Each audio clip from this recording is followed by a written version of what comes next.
आखिर ये पैरालिसिस क्यों होता है? लकवे का क्या कारण है? एक अच्छा वाला चलता फिरता इंसान को लकवा हो जाता है, वो बेड पे पड़ जाता है, उसका एक तरफ का शरीर जो है, आधा शरीर काम करना बंद कर देता है। ये एक बहुत बड़ी समस्या है। तो ये हमारे बहुत सारे जो पेशेंट्स हैं उनका सवाल होता है, हमारे जो व्यूअर्स हैं उनका सवाल होता है कि जो पैरालिसिस है, जो लकवा है, उसका क्या कारण? देखिए, लकवे का कारण समझने के लिए आपको एक छोटी सी चीज समझनी पड़ेगी। अगर कोई व्यक्ति ठीक ठाक चल रहा है, इट मीन्स क्या ये है कि वो पूरा ठीक है, स्वस्थ है? ये हम नहीं कह सकते, क्योंकि जब तक हम टेस्ट नहीं करा रहे बॉडी का तो हमें पता ही नहीं चलता हमारी बॉडी में क्या चेंजेस हो रहे हैं, राइट। अगर मैं लकवे के कारण की बात करूं तो दो मुख्य तौर से इसके कारण देखने को मिलते हैं। पहले कारण की बात करें तो वो है हाई ब्लड प्रेशर। बिल्कुल सही आपने सुना, हाई ब्लड प्रेशर के कारण भी लकवा हो जाता है। क्यों, कैसे, ये मैं अपनी बहुत सारी वीडियोस में बता चुका हूं। मैं आज भी आपको बताऊंगा और समझाऊंगा डिटेल में। और दूसरे कारण की अगर हम बात करते हैं तो वो होता है हमारे ब्रेन में खून के किसी थक्के के फंसने के कारण। अब जो हाई बीपी की वजह से होता है उसको हम कहते हैं ब्रेन हैमरेज, यानी हमारे दिमाग में जब कोई खून की नली फट जाती है जिसकी वजह से ब्लड बाकी दिमाग के हिस्से में फैल जाता है और वो दिमाग का जो हिस्सा है वो काम करना बंद कर देता है, वो सारे टिश्यूज डेड हो जाते हैं जिसकी वजह से लकवा हो जाता है। जो दूसरे वाला कारण मैंने आपको बताया जिसे हम कहते हैं स्ट्रोक, यानी अक्सर ऐसा देखने को मिलता है जिनको डायबिटीज़ होती है।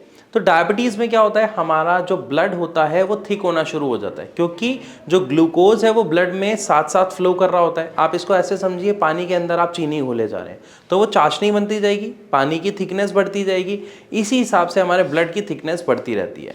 और जब वो ब्लड गाढ़ा होता रहता है, मान लीजिए कहीं चिपक गया, किसी नली में, किसी हमारी आर्टरी में, किसी वेसल में कहीं चिपक गया, वो वहाँ पे जमना शुरू हो गया और उसके बाद किसी दिन ब्लड फ्लो के साथ वो बॉडी में फ्लो करने लग गया। लेकिन जब वो जो ब्लड क्लॉट है हमारे दिमाग तक पहुँचता है और दिमाग की किसी एक बारीक सी वेसल में वो फंस जाता है, तो वो क्या काम करेगा, आगे ब्लड को जाने नहीं देगा। और ब्लड क्या काम करता है, हमारे दिमाग को ऑक्सीजन प्रोवाइड करता है जिससे हमारा ब्रेन वर्क करता है। जब ब्रेन को ऑक्सीजन ही नहीं मिलेगी तो वो क्या होगा, डेड हो जाएगा। इसी को ब्रेन स्ट्रोक कहा जाता है, जिसकी वजह से पैरालिसिस अटैक आता है। लेकिन यहाँ पर एक बहुत इंपॉर्टेंट इंफॉर्मेशन मैं आपको देना चाहता हूँ कि अगर किसी को ब्रेन स्ट्रोक होता है और उस पेशेंट को आप 4 घंटे के अंदर अंदर एक अच्छे हॉस्पिटल में ले जाते हैं जहां पर एमआरआई करके ये पता लगा लिया जाता है कि ब्रेन स्ट्रोक का केस है या ब्रेन हैमरेज का, तो अगर ब्रेन स्ट्रोक का पता लग जाता है तो एक इंजेक्शन आता है जो डॉक्टर्स देते हैं जिससे पेशेंट की 80% तक रिकवरी हो जाती है। इवन 90% तक हमारा जो पेशेंट है वो बच जाता है, उसे पैरालिसिस नहीं होता है। लेकिन ये पॉसिबल कब है, जब 4 घंटे के अंदर अंदर हम उस पेशेंट को एक सही हॉस्पिटल, एक सही डॉक्टर तक पहुंचा पाए, तो आप उस पेशेंट को पैरालिसिस से बचा सकते हो। लेकिन अगर हम दूसरे तरीके की बात करें तो दूसरा तरीका क्या है कि जिस भी व्यक्ति को शुगर है, डायबिटीज़ की समस्या है, साथ में अगर ब्लड प्रेशर की समस्या है, तो आप उनकी इन समस्याओं पर काम करें, उन्हें कंट्रोल करें, उन्हें मैनेज करें, ताकि उन्हें पैरालिसिस जैसी गंभीर समस्या का सामना ना करना पड़े और एक वो स्वस्थ जीवन जी सकें। यहाँ पर एक बात प्लीज़, जब भी कोई व्यक्ति आपको कहता हुआ मिले, अरे शुगर है, क्या हो गया, थोड़ा सा खा लेते हैं, तो प्लीज़ ये वीडियो उनके साथ ज़रूर शेयर करें कि उनका थोड़े से खाने से क्या नुकसान है, शायद उनको पता नहीं है।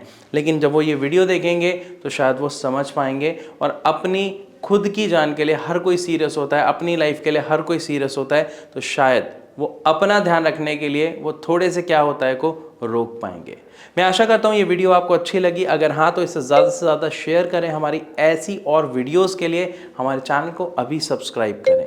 अब मैं आप सबसे इजाज़त लेना चाहूँगा, मिलूँगा अपनी अगली वीडियो में, तब तक के लिए नमस्कार।